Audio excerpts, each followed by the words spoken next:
In the heart of St. Louis, long before skyscrapers claimed the skyline, a strange figure began appearing in parades.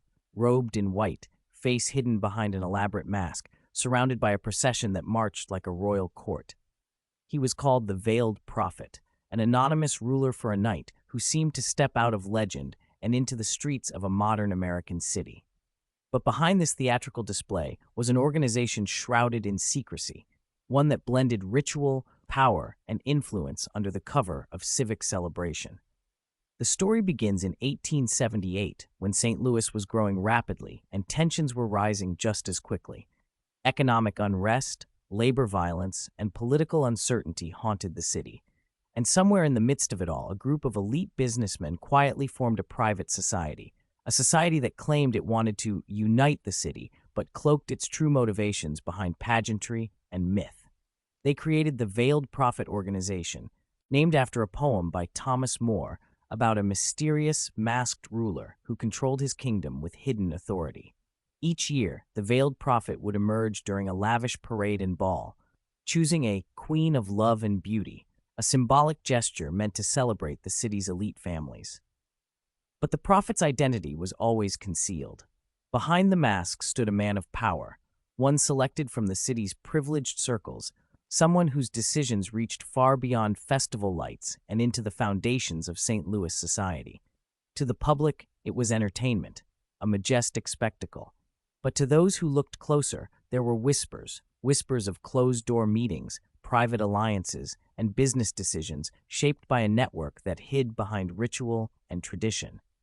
The organization's secrecy created an aura of authority, suggesting that its leaders were not just participants in civic life, they were its quiet architects. Over the decades, the Veiled Prophet organization evolved.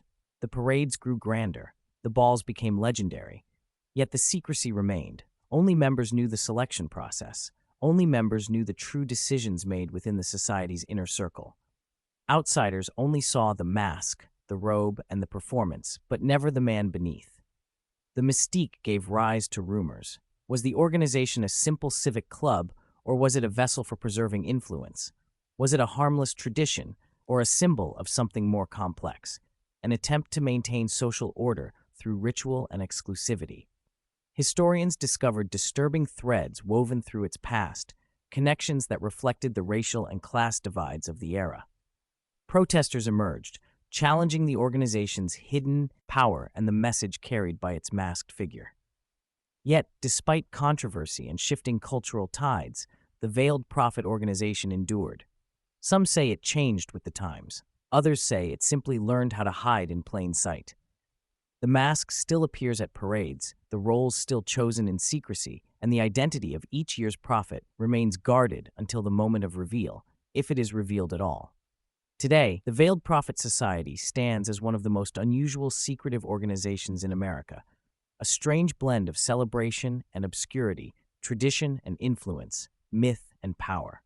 It is a reminder that not all secret societies hide in the shadows. Some walk openly in the daylight, masked not by darkness, but by ceremony. And perhaps that is what makes it most intriguing, the realization that sometimes the greatest secrets are the ones everyone watches, but no one truly sees.